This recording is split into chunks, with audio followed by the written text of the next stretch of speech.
BJP घूम फिर के उसके पास कुछ नहीं बचा है। बीजेपी के पास कुछ है नहीं। बीजेपी धार्मिक उन्माद फैलाने के लिए पाकिस्तान पाकिस्तान का नाम लेता रहता है।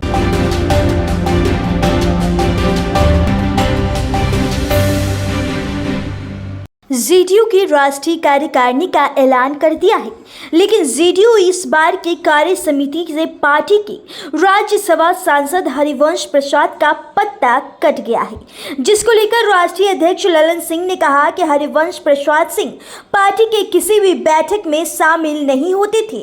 ललन सिंह ने कहा कि जब से हम लोग एनडीए के साथ हटकर महागठबंधन के साथ सरकार बनाए, कई राष्ट्रीय लेवल की बैठक की हुई थी, किसी भी बैठक में हरिवंश प्रसाद सिंह शामिल नहीं हुए।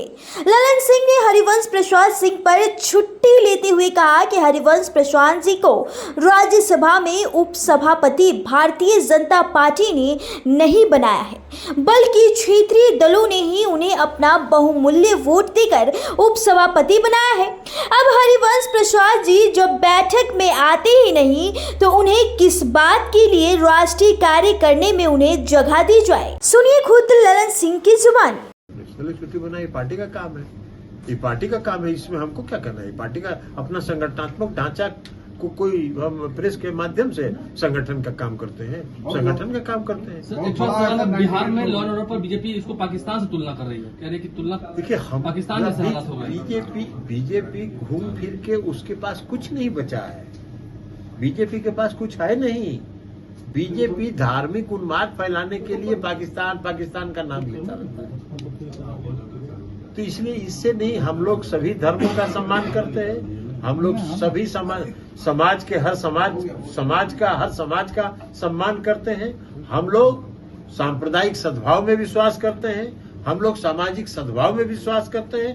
भारतीय जनता पार्टी धार्मिक उन्माद में विश्वास करती है, लेकिन उनका कोई असर नहीं होता है।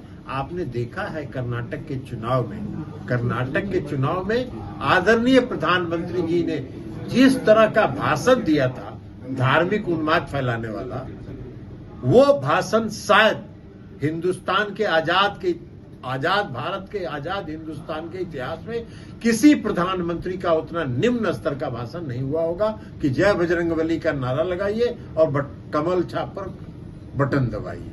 ये उनका स्तर था उनके भाषण का। तो ये भाषण उनका वो उन्माद फैलाना चाहते थे। कोई भरोसा नहीं करता है।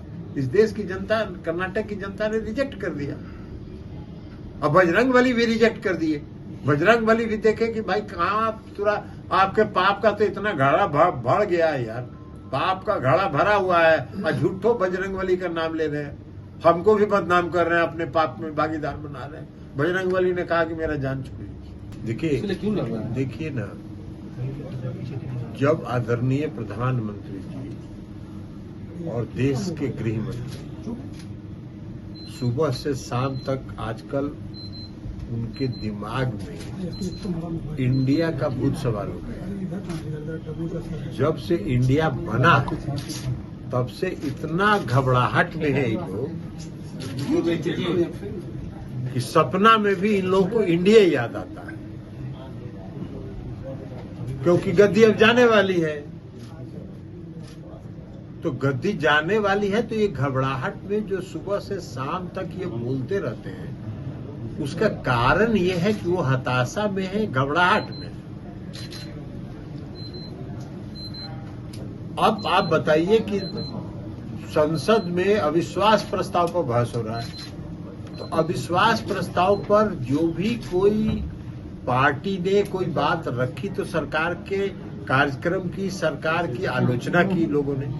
तो जब आदरणीय प्रधानमंत्री जी जवाब दे रहे थे, तो उनको अपने जो 9 साल में किए गए काम की न चर्चा करते कि हमने ये किया, तो वो कुछ तो है नहीं उनके पास, क्योंकि 9 साल में कुछ किया ही नहीं उन्होंने। 5-7 साल तक तो वो उज्ज्वला योजना, आयुष्मान भारत का डंका पीट लेते। उज्ज्वला योजना का हश्र ये हो गया कि 95% घरों में जो सिलेंडर इन्होंने बांटा था, वो सिलेंडर ढनमना रहा है, कोई उसको भरा नहीं रहा है। काहे कि 1400 रुपए सिलेंडर का दाम हो गया। तो महंगाई आपके नियंत्रण में नहीं है। आपकी योजना जो आपने चलाया वो फेल कर गया। आयुष्मान भारत के बारे में अभी सीएजी का रिपोर्ट भी आप लोग देख चुके हैं। सीएजी का रिपोर्ट में साफ साफ लिखा हुआ है कितना टेलीफोन नंबर पर कितने लोगों को आयुष्मान भारत का लाभ मिल गया। तो ये सारी योजना तो कोई काम तो उन्होंने किया नहीं, तो कोई अपना बखान तो कर नहीं रहे थे और अपने किए गए काम की चर्चा कर नहीं रहे थे। तो 1.5 घंटा तक भाषण जो दिए वो इंडिया गठबंधन पर दिए। घमंडिया गठबंधन है तो फलाना गठबंधन है। अरे कुछ भी गठबंधन नहीं तो फैसला जनता न करेगी। 2024 में जनता फैसला करेगी। आप अपना जो काम किए थे उन्हें बताना चाहिए तो नहीं बता पाए और हताशा में, हड़बड़ाहट में, और जो उनके ऊपर जो नए गठबंधन का जो अलायंस हुआ है, विपक्षी एकता जो हुई है, उसका उनके ऊपर असर है और उनकी पूरी पार्टी पर असर है, पूरी सरकार पर असर है। इसलिए आजकल दिन भर उसी पर चर्चा करते रहते हैं। आश्वस्त किया